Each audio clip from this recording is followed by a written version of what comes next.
സ്നേഹിതരെ, ചരിത്ര പുസ്തക താളുകൾക്ക് ചിതൽ തിന്നുന്ന നവകാലത്ത് ജീവനുള്ള ചരിത്രങ്ങളെ കാതുകളിലോട്ട് സമ്മാനിക്കുന്നത് ഒരു പുണ്യപ്രവൃത്തിയായി ഞാൻ കാണുന്നു. അതാ അങ്ങ് മക്കയിൽ പരിശുദ്ധ കഅബയുടെ മുറ്റത്ത് പുന്നാര നബി സല്ലല്ലാഹു അലൈഹി വസല്ലം തങ്ങൾ നിസ്കരിക്കുകയാണ്. അധർമ്മത്തിന്റെ മുള്ളുവേലികൾക്കിടയിലും സ്നേഹത്തിന്റെ പുഞ്ചിരിയുടെയും ധർമ്മത്തിന്റെ സൽവാക്കുകളുമായി മുത്തുനബി അവരെല്ലാവരും അള്ളാഹുവിന്റെ ദീനിലേക്ക് ക്ഷണിച്ചതാണ്.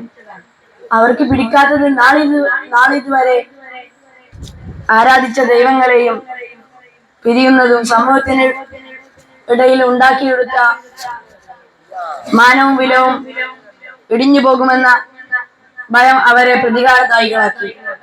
ചുറ്റുപാട് അവസരത്തിനായി തക്കം പാത്തു നിൽക്കുന്നു. ഖുറൈശികൾ മുഹമ്മദ് നബി സല്ലല്ലാഹു അലൈഹി വസല്ലം തങ്ങളെ ജനമധ്യത്തിലിട്ട് വഷളാക്കുവാൻ ഇത് തന്നെയാണ് മികച്ച സമയം. അവരുടെ ചർച്ചകൾക്ക് ചടലത് കൂട്ടി. കാബയുടെ സമീപത്തായി ഷൈബത്ത്, അബൂജഹല്, ഉമയ്യത്ത്, ഷൈബത്ത് തുടങ്ങിയവർ മുത്തുനബിയെ നോക്കി നിൽക്കുന്നുണ്ടായിരുന്നു.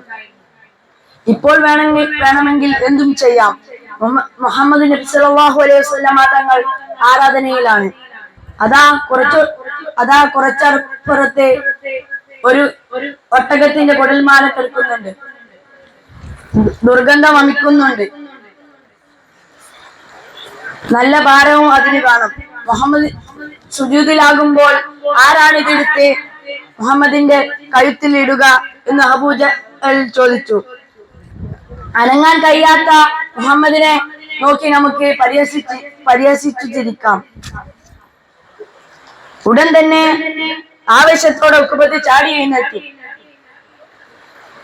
ഞാൻ ചെയ്യാം, എന്നെ ആരും സഹായിക്കേണ്ട, ഞാൻ ഒറ്റയ്ക്ക് ചെയ്യും. ഉഖബത്ത് കുടൽമാല കൊണ്ടുവന്ന് കഅബയുടെ പരിസരത്തായി വെച്ചു. നാസഗുഹ രോമങ്ങൾ തുളച്ച് ദുർഗന്ധം അകത്തോട്ട് കയറി. ആളുകൾ മൂക്കുപൊത്തി. എന്തൊരു ദുർഗന്ധം! എവിടെ നിന്നാണ്? ജനങ്ങൾ തിരിഞ്ഞു മറിഞ്ഞു നോക്കി. ഉഖബത്ത് പ്രവാചകന്റെ സമീപത്താണ്. സുജൂദിലുള്ള ഹബീബിന്റെ കഴുത്തിലോട്ട് കുടൽമാലയിട്ടു. തല അനക്കാനാവുന്നില്ല. അതിൽ ചീനലിഞ്ഞ ദ്രാവകം കഴുത്തിലൂടെ പടരുന്നുണ്ട്. വല്ലാത്ത ഭാരവും. മുത്തുനബി സല്ലല്ലാഹു അലൈഹി വസല്ലം നിസ്സഹായനായി. സുജൂദിൽ തന്നെയാണ്. ചുറ്റുപാടും പൊട്ടിച്ചെറികളും അട്ടഹാസങ്ങളും. സഹായത്തിനായി ഒരു മനുഷ്യരുമില്ല. ആരോ കുടൽമാല എടുത്ത് വലിക്കുന്നുണ്ട്. മുത്തുനബി സല്ലല്ലാഹു അലൈഹി വസല്ലം തങ്ങൾ നിറഞ്ഞ കണ്ണുകളോടെ പിറകിലോട്ട് നോക്കി. അതാ തന്റെ കരളിന്റെ കഷ്ണമായ ഫാത്തിമ പൊന്നുമോൾ. അതെടുത്ത് കളയാനാകുമോ? കഅബയുടെ സമീപത്ത് പറന്നിരുന്ന പറവകൾ ഈരളിയോടെ നോക്കി നിന്നു.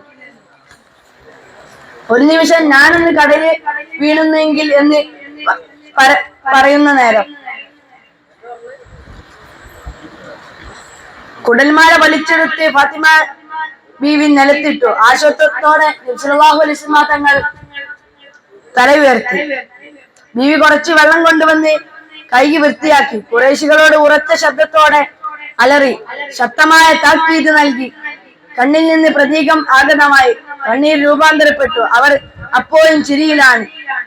നാലാളുടെ മുന്നിൽ വെച്ചാൽ അമീൻ എന്ന മുത്തുനബിയെ മാനം കെടുത്തിയ സന്തോഷത്തിൽ മുത്തുനബി അള്ളാഹുവിലേക്ക് കരങ്ങൾ ഉയർത്തി. നാഥാ, ഇവരെ ഞാൻ നിന്നിലേക്ക് ഏൽപ്പിക്കുന്നു. മുത്തുനബിയുടെ പ്രാർത്ഥന നാഥൻ കേൾക്കാതിരിക്കുമോ? ബദറിന്റെ രണ്ടാം ഭൂമിയിൽ ഇവരെല്ലാം കാലി തൊട്ടു. പ്രിയരെ, ഇത്രയും ത്യാഗങ്ങൾ സഹിച്ചാണ് മുത്തുനബി സല്ലല്ലാഹു അലൈഹി വസല്ലം തങ്ങൾ പരിശുദ്ധമായ ദീൻ നമ്മളിലോട്ട് കൊണ്ടുവന്നത്. ഇത്രയും പറഞ്ഞുകൊണ്ട് എന്റെ വാക്കുകൾക്ക് വിരാമം കുറിക്കുന്നു. വാഹിദ് ദഅവാന അൽഹംദുലില്ലാഹി റബ്ബിൽ ആലമീൻ. അസ്സലാമു അലൈക്കും.